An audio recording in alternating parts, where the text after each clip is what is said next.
اب مجھے بتائیں وکیل، مجھے سمجھ نہیں آتی یہاں پہ judiciary at war with itself. اب اسلام آباد ہائی کورٹ میں ایک تماشا چل رہا ہے، ٹریبیونل تھا، صدر صاحب نے توڑ دیا، ان 3 ججز نے کہا یہ ٹوٹ ہی نہیں سکتا، یہ بن نہیں سکتا۔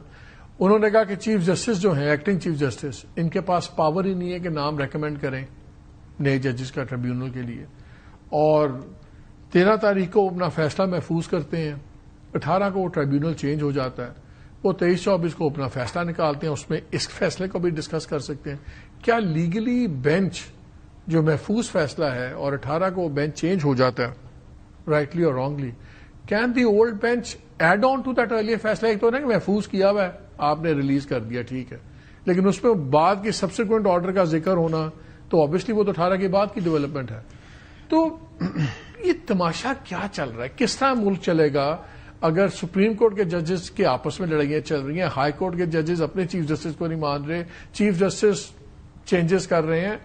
ہاول یہ آپ کی منسٹری میں، آپ کی یہ دائرہ اختیار میں سب کچھ کیا مذاق چل رہا ہے؟ دیکھیں، اب جو ٹرائیبیونلز کی مالک صاحب آپ نے بات کی، یہ فیصلہ محفوظ کر لینا، اب یہاں پہ کئی جج صاحبان جو ہیں وہ فیصلہ محفوظ کرتے ہیں 6 مہینے، سال 2 سال، یہ پریکٹسنگ لائر ہیں فیصل صاحب، یہ بھی آپ دیکھیں، لیکن اس کی ایک ٹائم لائن ہے، اور آئی تھنک سپریم کورٹ کی بھی ججمنٹس ہیں کہ اگر 6 مہینے تک نہ سنایا جائے تو پھر اس کے بعد that can be heard fresh as well. یہاں پہ اگر کوئی بینچ تبدیل ہوا ہے تھرو این ایڈمنسٹریٹو آرڈر، اگر وہ کورٹ کے اندر ایک جو ان کی ایڈمنسٹریشن کمیٹی ہے یا اے سی کمیٹی جس کو کہا جاتا ہے، تو بالکل وہ امپاورڈ ہے، وہ بینچز کو بنا بھی سکتی ہے۔ ایکٹنگ چیف جسٹس کیا نام ریکمینڈ کر سکتا ہے جو ایک پرماننٹ چیف جسٹس، اور اس میں کوئی فرق ہے اتھارٹی میں؟ دیکھیں، اب ایکٹنگ پریزیڈنٹ اور پرماننٹ پریزیڈنٹ میں پاورز ان کی سیم ہے، and as long as the powers are the same, وہ آف کورس جو بھی لیگل میجرز لینے ہوتے ہیں یا جو اپنا exercise of rightful power اور لیگل پاور، تو یہ جو 3 ججز کہہ رہے ہیں کہ یہ اس کے پاس پاورز نہیں ہے ایکٹنگ چیف جسٹس کے پاس، یہ غلط نہیں ہے۔ میں سمجھتا ہوں پاورز ہیں، جب ایکٹنگ ہو، ایکٹنگ چارج ہو، تو پاورز تو آپ کے پاس وہی ہوتی ہیں۔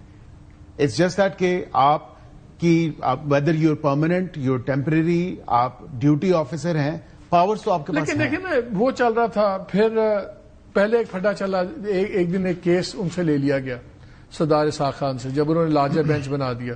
وہ کہتے ہیں کہ چیف جسٹس چلتا ہوا کیس نہیں لے سکتا ہے چیف جسٹس۔ دیکھیں، میں یہ سمجھتا ہوں کہ بیکاز تمام کیسز میں ایک چیز متفقہ ہے، یا ہینڈ پک ججز کا معاملہ آتا ہے یا عمران خان سے کہیں نہ کہیں کیسز جڑتے ہیں۔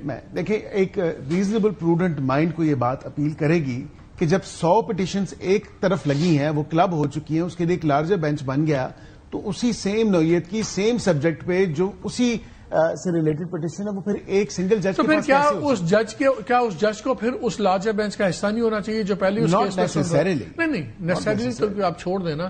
کیا لاجیکلی آپ نے لاجیکل پروڈنٹ بات کی ہے نا؟ پروڈنٹلی ہوتا نہیں کہ اس جج کو اس میں بینچ میں ڈالو صرف اس لیے کہ آپ کو خطرہ ہے کہ وہ آپ کے خلاف جائے گا؟ خطرہ نہیں ہے۔ کیا آپ لاجیکلی بتائیں، لاجیکلی اس کو اس کا حصہ ہونا چاہیے کہ نہیں؟ دیکھیے، میں سمجھتا ہوں یہ ڈسکریشن ہے چیف جسٹس۔ یار میں تو پوچھ ہی نہیں رہا کہ ڈسکشن کس کی، I'm not questioning that. I've asked your opinion. دیکھیں، my opinion as a practitioner, I'd say I would expect as a practitioner, as a وکیل. Thank you. میں اور You've answered my question. میں اور فیصل یہ ایکسپیکٹ کریں گے کہ یار اچھا، یہ 2-4 کیس ایک جج صاحب کے پاس تھے، 8-10 ایک کے پاس تھے، تو ان سب کو انکلوڈ، لیکن اگین ڈسکریشن میری ایکسپیکٹیشن۔ لیکن بیسٹ ہوتا کیا ہے کہ جو ججز کیس سن رہے ہوتے ہیں ان سے نکال لیے اور ٹوٹلی 3 نئے انڈکٹڈ ججز کو لگا دیا۔ سوال تو اٹھیں گے، اس میں 2 چیزیں ہیں سوال تو لیگلی اسپیکنگ۔ ایک ہوتا ہے law and other is property. When دیکھیں، جوڈیشل پاور جو ہے چیف جسٹس کی بھی برابر ہے اور دوسرے ججز کی بھی برابر، ایڈمنسٹریٹولی ان کو ایک ایج ہوتا ہے اپنے پی ایس کے اوپر۔ Now there was 2 questions you asked. Number 1 کہ whether the acting chief justice has the same power, وہ میری اوپینین میں، پیورلی لیگل اوپینین میں، because he has been appointed acting chief justice by Judicial Commission of Pakistan. So when they have appointed, تو obviously آپ ان کی کوئی جب تک کوئی اسپیسیفک لا ٹیک اوے نہیں کرتا آپ وہ نہیں لے سکتے۔ ٹریبیونل جو ہے under the subordinate judiciary act 2010 وہ پریزیڈنٹ نے کرنی ہے، لیکن مشورہ انہوں نے کرنا ہے چیف جسٹس کے لیکن ساتھ. انہوں نے اپنے فیصلے میں ایک اور چیز لکھی ہے کہ جب تک کوئی آسامی خالی نہ ہو، جگہ خالی نہ ہو، ٹریبیونل چینج نہیں ہو سکتا. مجھے لا میں تو کہیں نظر نہیں آئی ایسی بات. میرے خیال میں لا میں بھی ایسی بات نہیں ہے. دوسری بات یہ ہے کہ فار ایگزامپل جو آپ کی انہوں نے کنسلٹیشن میننگ فل کنسلٹیشن وہ تو چیف جسٹس سے چیف جسٹس کی ہے. دوسری بات آپ نے ایک اور ٹیکنیکل سوال پوچھا تھا کہ اگر فیصلہ محفوظ ہونے کے بعد کی جو کارروائی ہے، ڈیولپمنٹ ہے، اس کے اوپر آپ محفوظ فیصلے میں بات کر سکتے ہیں. میری اوپینین میں نہیں ہو سکتی. اس کی وجہ ادھر آپ اس کا جوڈیشل نوٹس لیں، پھر نوٹس کر کے دونوں پارٹیز کو اس پہ اوپر سنیں، وہ تو پھر ایک علیحدہ بات ہے. بٹ اگر آپ نے ایک چیز فار ایگزامپل 14 تاریخ کو آپ نے فیصلہ محفوظ کیا، 15 کو ایک ڈیولپمنٹ ہوئی ہے اور اس سے ریلیٹڈ بھی ہے اور وہ آپ کے سامنے چیلنج نہیں ہوئی، تو ادھر تو وہ چیلنج ہو. تو پھر یہ کس طرح چلے گا نظام؟ لائک ججز ایک دوسرے کو برداشت نہیں کر رہے. یہ پرابلم ہے نا. اب مسئلہ یہ ہے کہ وکیل تو لڑائی کرانے والوں میں سے ہے نا. ان کی وزارت جو ہے ان کا تو کام ہی ہے. مسئلہ تو ہم جیسے وکیلوں کا ہے جن کا روزگار بھی ہے، جن کا کام بھی ہے. اب مسئلہ یہ دونوں جیسے سپریم کورٹ میں بھی مسئلہ یہ ہے. اب ججز کے آپس کی لڑائی میں پس کون رہا ہے؟ عوام. میں آپ کو بتا سکتا ہوں کہ 2-2 سال 2.5 سال فیصلے نہیں لکھے جاتے.